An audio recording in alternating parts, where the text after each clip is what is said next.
हाँ, और ये हम आपको बता दें कि ये वाला जो टैंक है 3 दिसंबर 1971 को मेजर शब्बीर शरीफ जो निशाने हैदर हैं 6 फ्रंटियर फोर्स रेजिमेंट ने स्लेमान की सेक्टर में अपनी कंपनी की कमान करते हुए दुश्मन के इलाके में सबूना ड्रेन के ऊपर बेरीवाला पुल पर कब्जा किया। इसी रात को तकरीबन 11 बजे भारतीय फौज की 4 जाट बटालियन और 18 कैवलरी के एक टैंक स्क्वाड्रन ने अपने खोए हुए इलाके पर दोबारा कब्जा हासिल करने के लिए हमला कर दिया।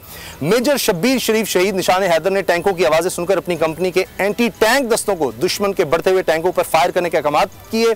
इसी दौरान दुश्मन के कुछ टैंक जंगी हालात और रात की तारीकी का फायदा उठाते हुए पाकिस्तानी दिफाई पोजीशन के करीब पहुंचे। मेजर शब्बीर शरीफ शहीद निशाने हैदर ने हालात की संगीनी का अंदाजा लगाते हुए अपनी कंपनी के करीबी एंटी टैंक दस्ते से 3.5 इंच रॉकेट लॉन्चर हासिल किया और दुश्मन के आगे वाले 18 कैवलरी के टैंक का निशाना लेकर फायर कर दिया। 3.5 इंच रॉकेट लॉन्चर का रॉकेट सही निशाने पर लगा और दुश्मन का टैंक तबाह हो गया। और यहां दिखाया गया बेहतर हालत में मरम्मत शुदा टैंक भारतीय 18 कैवलरी का वही टैंक है जिसे मेजर शब्बीर शरीफ निशाने हैदर ने तबाह किया था जनाब। तो ये वो टैंक है जो तबाह हो गया था, इसको फिर थोड़ा रिपेयर किया गया और इसमें भी आप देखेंगे भारतीय झंडा है क्योंकि भारतीय टैंक था और इसको झंडे को उल्टा कर दिया गया है। तो आप देखें कि ये आज भी पाकिस्तान के पास इस लिहाज से महफूज है कि भारत को दिखाने के लिए कि जब भी अभी भी कभी जहन में फतूर आता रहता है, हम देखते हैं भारत के तो मोदी हो दीगर उनके जितने भी हैं जनाब जो डिज़ाइन करते रहते हैं नए नए तरीके कि किस तरह से हमला करें पाकिस्तान पर, तो उनको हर दफ़ा अल्हम्दुलिल्लाह के फजल करम से इसीलिए मुँह खानी पड़ती है कि जब आते हैं जब अटैक करते हैं तो ऐसा असलहा जो है ना वो छोड़कर भागते हैं। यहाँ की चाय उनका इंतजार कर रही है। Is fantastic. अच्छा, वो जहाज़ भी ज़रा हम थोड़ा दिखा दें।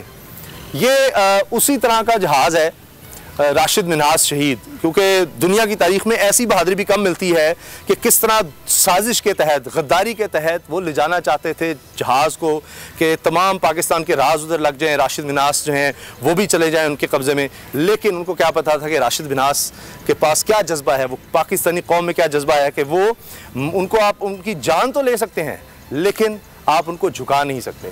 तो जनाब ये वो उसी तरह का जहाज़ है जो पायलट ऑफिसर राशिद मिन्हाज शहीद जिसको उड़ा रहे थे और जुम्मा 20 अगस्त 1971 की सुबह पायलट ऑफिसर राशिद मिन्हाज बतौर ज़ेरे तरबियत पायलट उड़ान भरने के लिए 33 तरबियती तैयारे की अगली सीट पर बैठे थे। इसी दौरान उनकी तरबियत पर मामूर इनकी यूनिट के एक बंगाली इंस्ट्रक्टर पायलट ने ज़बरदस्ती कर तैयारे का कंट्रोल संभाल लिया और तैयारे को उड़ाकर उसका रुख भारत की तरफ कर दिया। पायलट ऑफिसर मिन्हाज ने पाक फ़ज़ाइया के मसरूर बेस को पैगाम भेजा कि उनका तैयारा इग़वा किया जा रहा है। भारतीय सरहद सिर्फ 40 मील दूर रह गई थी और मिन्हाज के सामने तैयारे का भारत में दाखिला रोकने के लिए सिर्फ एक रास्ता खुला था।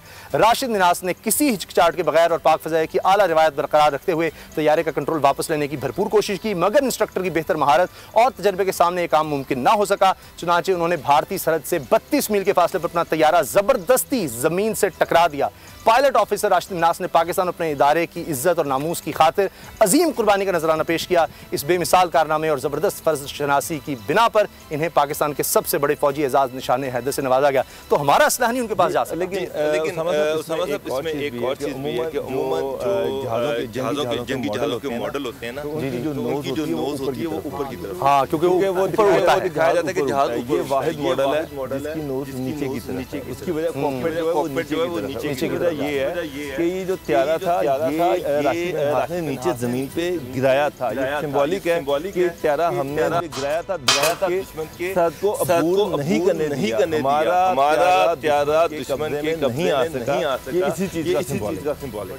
बड़ी बात है, बड़ी बात है। और हमने आपको दिखा दिया कि वो किस तरह भागते हैं और हमारे जवानों का जज्बा क्या होता है कि हम मर तो सकते हैं लेकिन ये नहीं हो सकता कि हमारे किसी वतन की मिट्टी पर किसी जगह पर दुश्मन का कब्जा हो जाए। तो जनाब आपको हमने वो असलहा दिखाया जो हमने भारत से कब्जे में लिया था और अब हम वो असलहा आपको दिखा रहे हैं। पीछे बहुत सा है जो पाकिस्तान की तरफ से इस्तेमाल होता रहा है मुख्तलिफ अदवार में और अब भी है। बाबर भाई बिल्कुल उसामा साहब, ये देखिए ये जो टैंक हैं, ये जो हेलीकॉप्टर्स हैं, ये जो सारे ये जो जंगी जहाज़ हैं, जंगी हेलीकॉप्टर हैं, ये वो असला था जो ये वो जंगी जहाज़ थे जिनको पाकिस्तान ने इस्तेमाल किया, जिनके ज़रिए से हमारी सरहदों की हिफाजत की गई और वो लोग जिन्होंने हमारी सरहदों की हिफाजत करते हुए जामे शहादत नोश किया, हम उसकी भी डिटेल जो है वो सारी इनको देंगे वो म्यूज़ियम के अंदर। बिल्कुल, तो आपको अब अंदर ले चलते हैं आर्मी म्यूज़ियम लाहौर में, जहाँ पर शहदा की याद में किस तरह से इंतज़ामात किए गए हैं कि जो लोग यहाँ पर आएँ वो किस तरह से देखें। बड़ा खूबसूरत अंदर इसको बनाया गया है। तो हम आपको अंदर के मनाज़िर भी अब दिखाते हैं।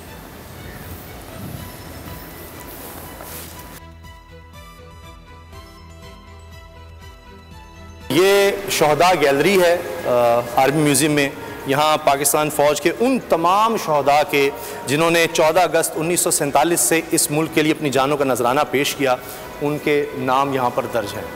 और यहाँ पर धुन भी बड़ी खूबसूरत मुसलसल आपको सुनाई देती है, ए राह हक़ शहीदो, जो बड़ा मशहूर मिली नगमा है और इसमें बड़ी खूबसूरत दुआ भी है, तो उसकी धुन भी आपको सुनाई देती है। और एक अजीब सी यहाँ आप पर कैफियत तारी हो जाती है इस धुन की वजह से और इन नामों की वजह से। बिल्कुल उसामा साहब, 1947 से लेकर 2019 तक वो हमारे जवान वो हमारे जवान जिनकी वजह से हम रात को गहरी नींद सुकून से सोते हैं कि हम हिफाजत में हैं, तकरीबन 2019 तक का यहाँ पर रिकॉर्ड है और 20,000 के करीब जवानों ने अपनी जानों का नजराना दिया, शहीद हुए हमारी हिफाजत के।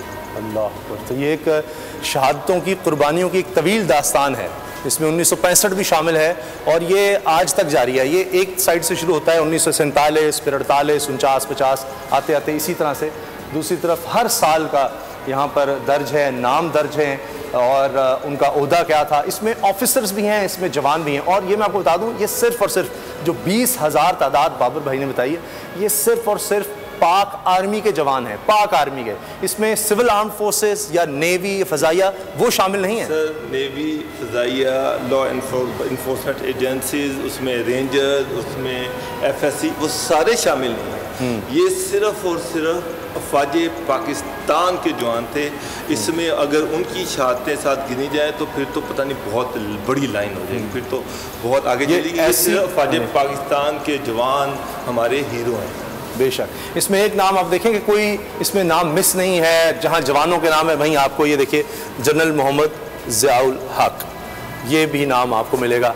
तो आप देखिए कि सब इस तरह अब्दुर्रहमान खान, जनरल ज़ियाउल हक, लेफ्टिनेंट जनरल मियां अफजल, बिल्कुल Khwaja Moinuddin Ahmed, major general, brigadier, उसमें कर्नल, कैप्टन, हवालदार, उन तमाम लोगों के नाम जो हैं वो इस लिस्ट में मौजूद हैं। अगर उसामा साहब यहाँ पर एक कंप्यूटर भी है, अगर आप वहाँ से किसी का भी नाम चेक करना चाहते हैं, उनकी पूरी डिटेल है, वो उसको क्लिक करेंगे तो आपको पता लग जाएगा कि किस साल में वो शहीद हुए हैं और उनके हवाले से डिटेल भी मिल जाएगी। तो बड़ा खूबसूरत यहाँ पर उनको एक तरह से खराज अकीदत पेश करने के लिए बड़ी खूबसूरत ये गैलरी बनाई गई। अच्छा बाबर भाई, यहाँ पर जितने भी हमारे आर्मी चीफ गुजरे हैं, आर्मी की सरबराही जिन्होंने की है, उन सब के नाम और साथ उनके यहाँ पर हमें स्टैचू नज़र आ रहे हैं।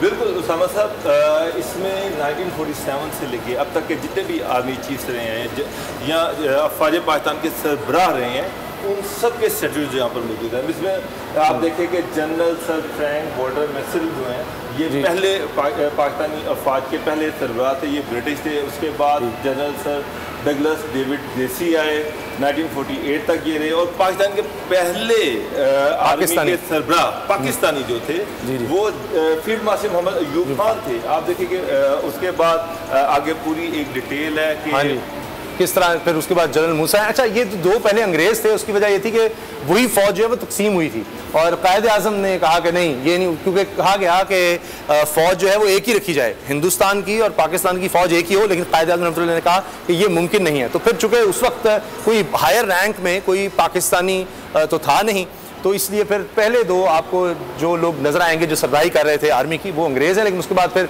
अयूब खान। सब्सक्राइब करें और बेल दबाएं ताकि कोई खबर रह न जाए।